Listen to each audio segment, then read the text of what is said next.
Americans for Prosperity North Dakota proudly supported important policy improvements that broke barriers for all North Dakotans this legislative session. From tackling unnecessary and burdensome occupational licensing standards to fighting for tax relief, AFP is proud to have played a part in improving the lives of North Dakotans this year. Join AFP today by visiting www.afpnd.org. This advertisement was paid for by Americans for Prosperity.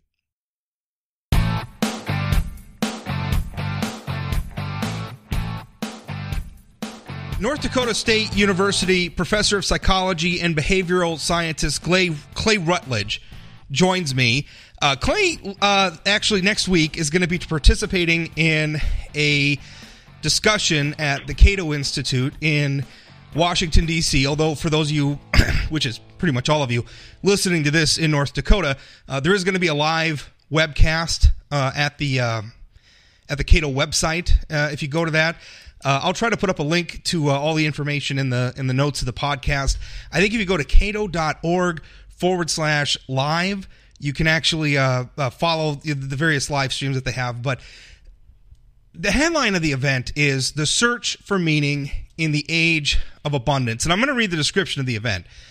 I quote, "We live in an age of unprecedented prosperity. Yet a recent psychological study found that anxiety is, quote, significantly more prevalent and impairing in high-income countries than in low or middle-income countries. Clay Routledge argues that these and related research findings are a warning that the prosperous societies, such as the United States, are facing a crisis of meaning that may ultimately undermine liberty and prosperity.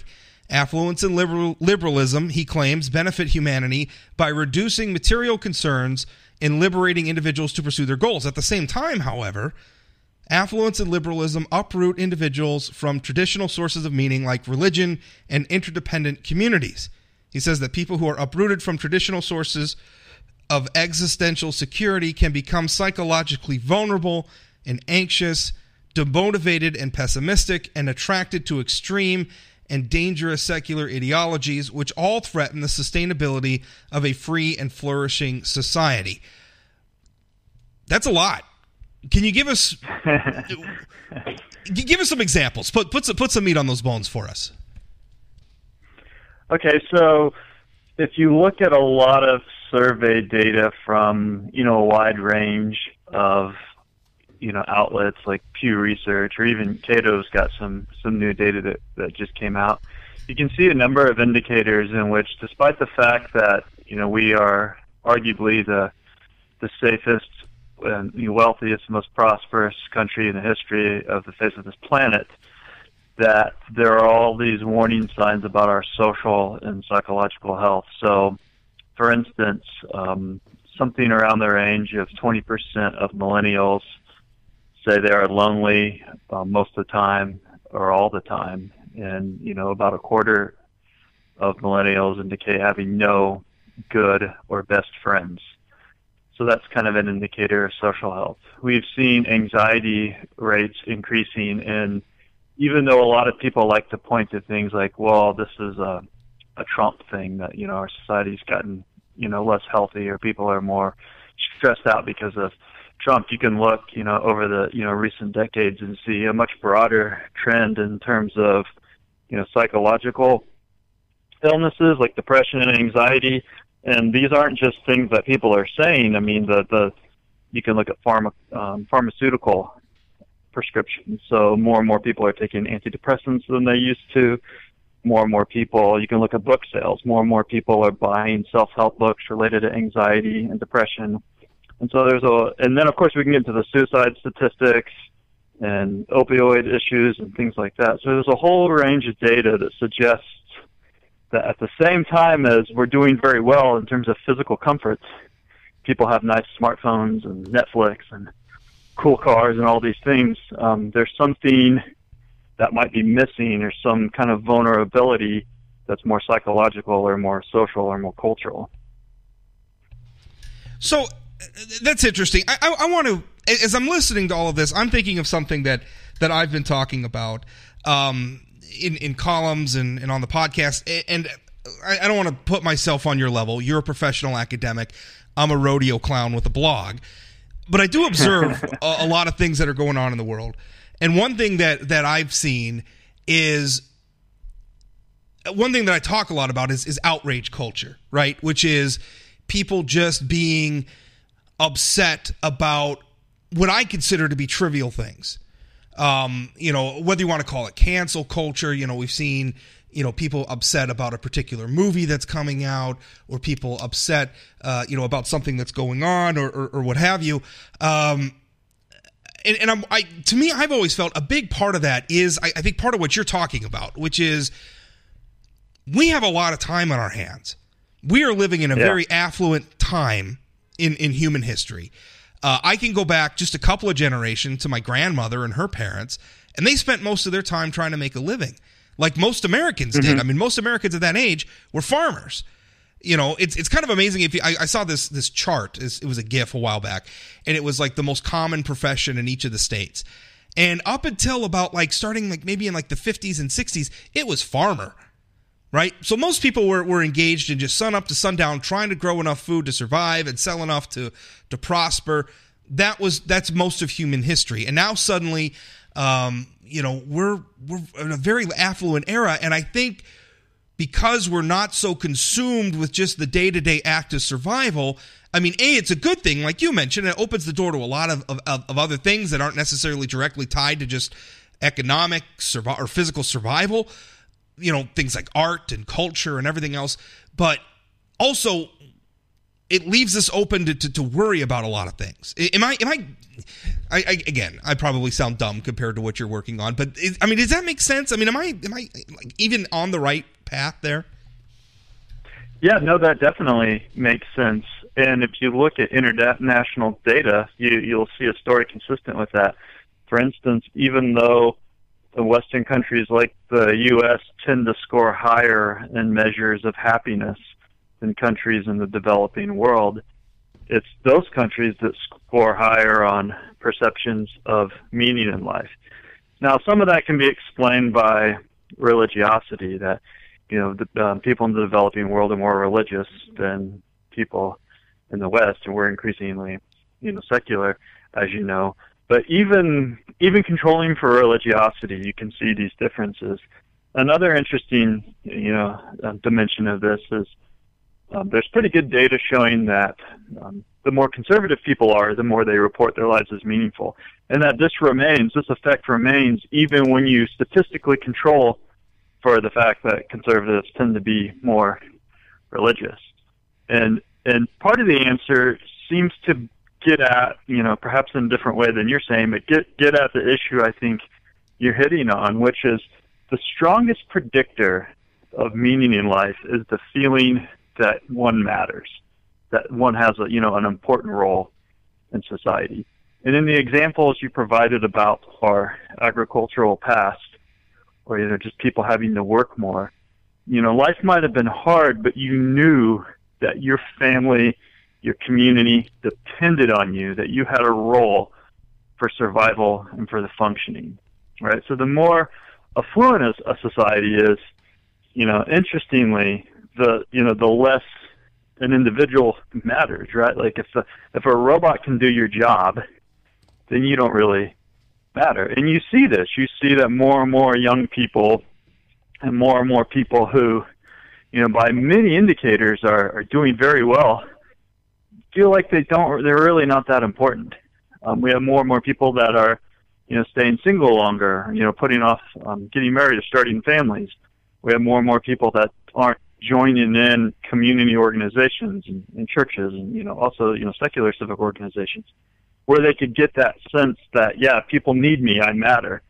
And so I do think there is this interesting paradox by the more we make a society comfortable and prosperous and can kind of offload a lot of work, so we don't have to do it anymore, so we have more free time, the harder it is for us to see our role in that, that we actually matter in society. Is it kind of, obviously, I have children. I have a college-age daughter now. I went through it myself. I had friends who went through it. There's kind of a hangover after high school, right?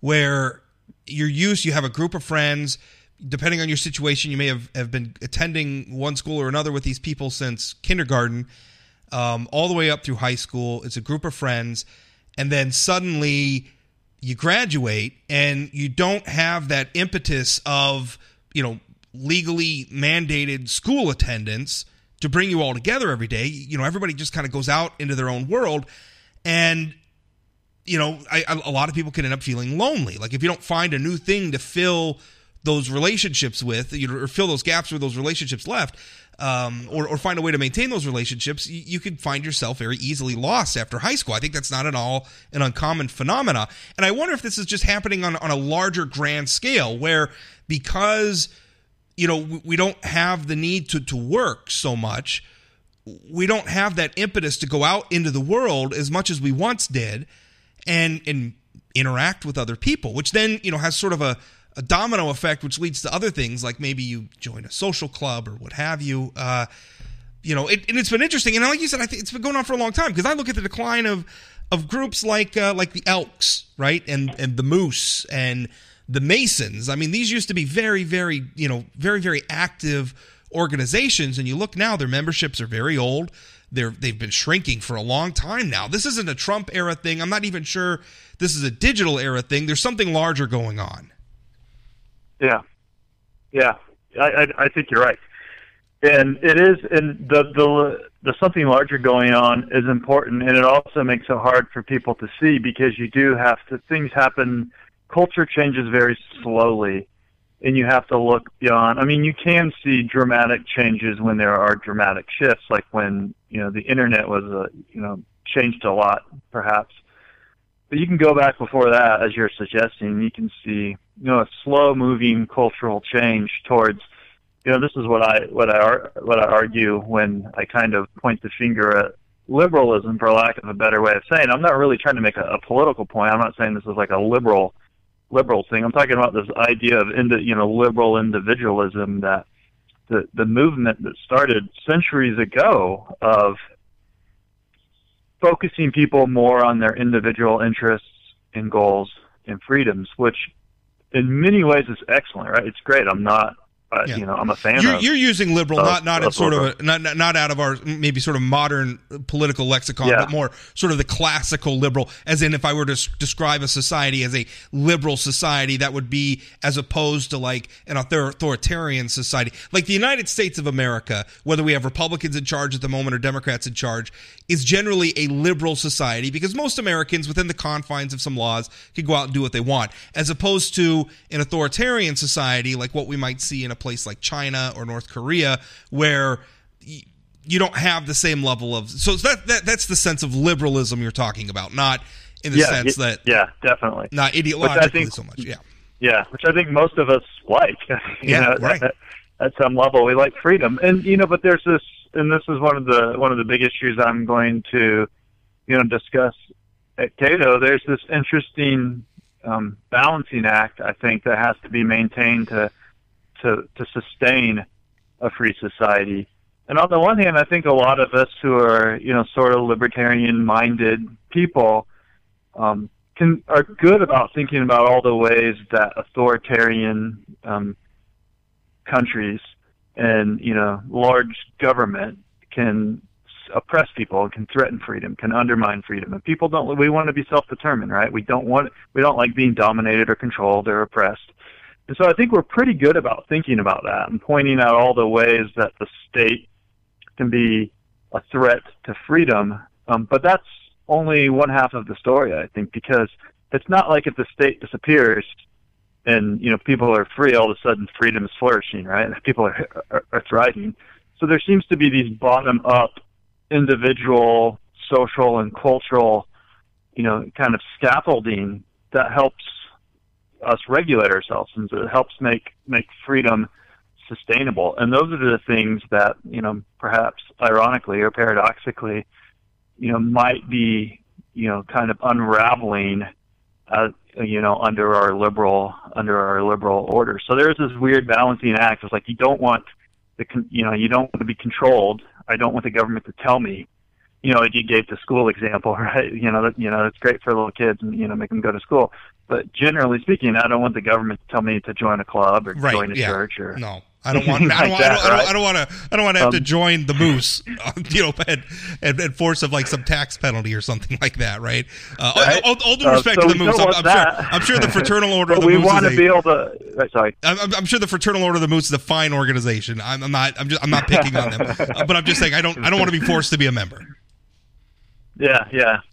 So what we might end up doing, I think, not on purpose by any means, but we might be really good on the one hand of demanding freedom, yeah, but not so good at attending to, the more organic, cultural and social forces that help freedom thrive. Is it just that things have moved so fast? Because again, I can remember my grandmother. I'm not that old.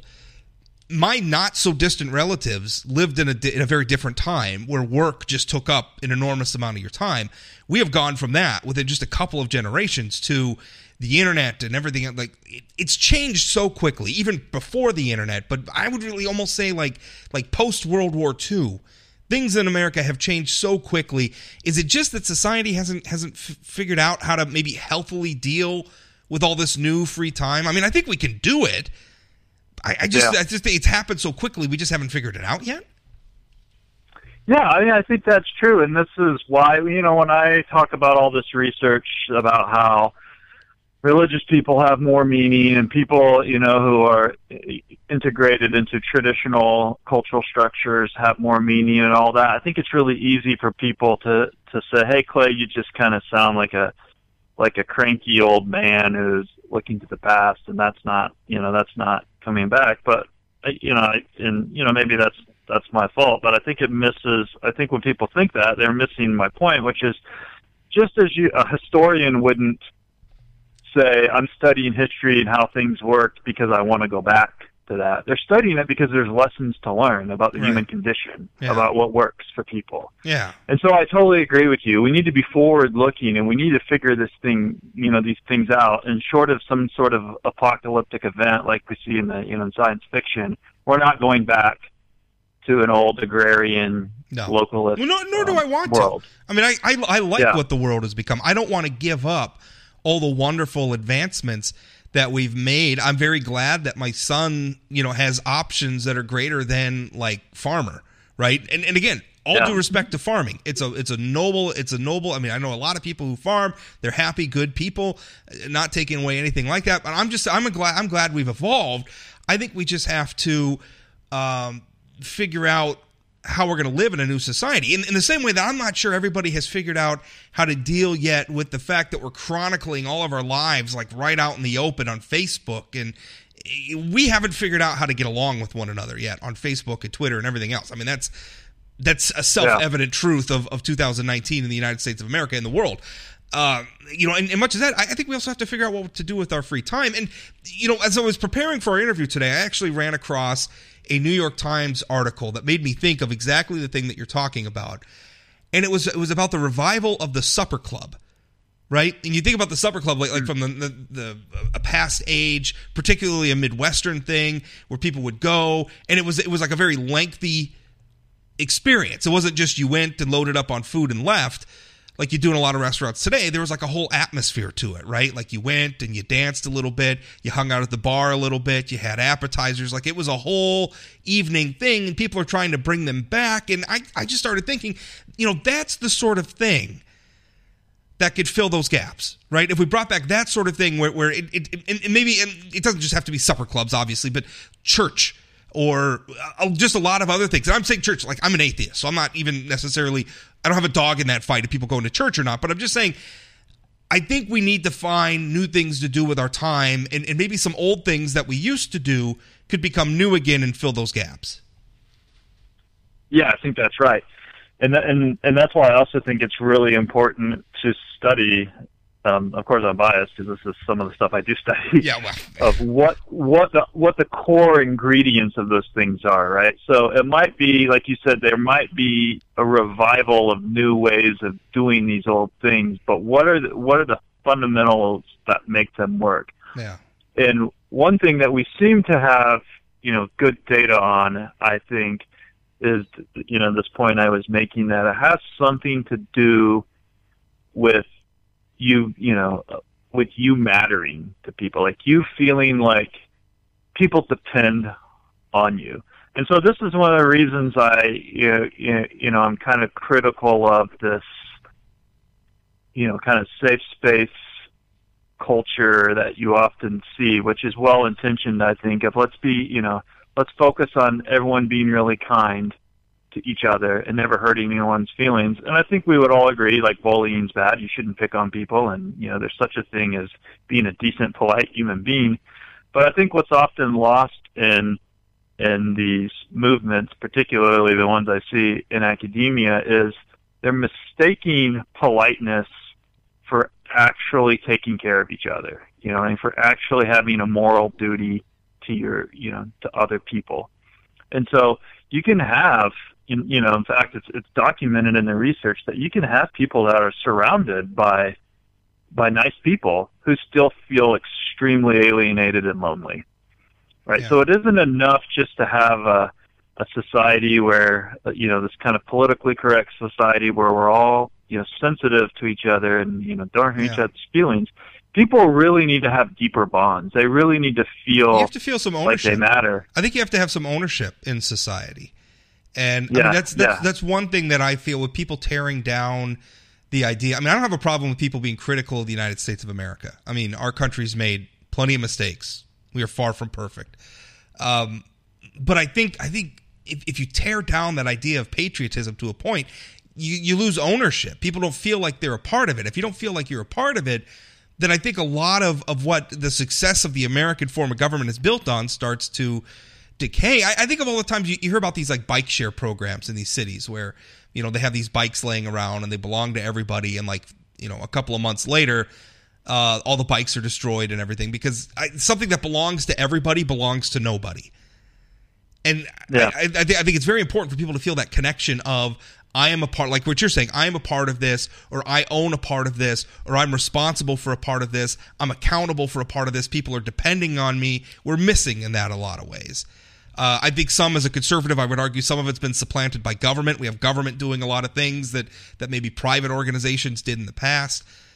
And I think that's supplanted a lot of those feelings of ownership and possession in our society. Last thought, Steele.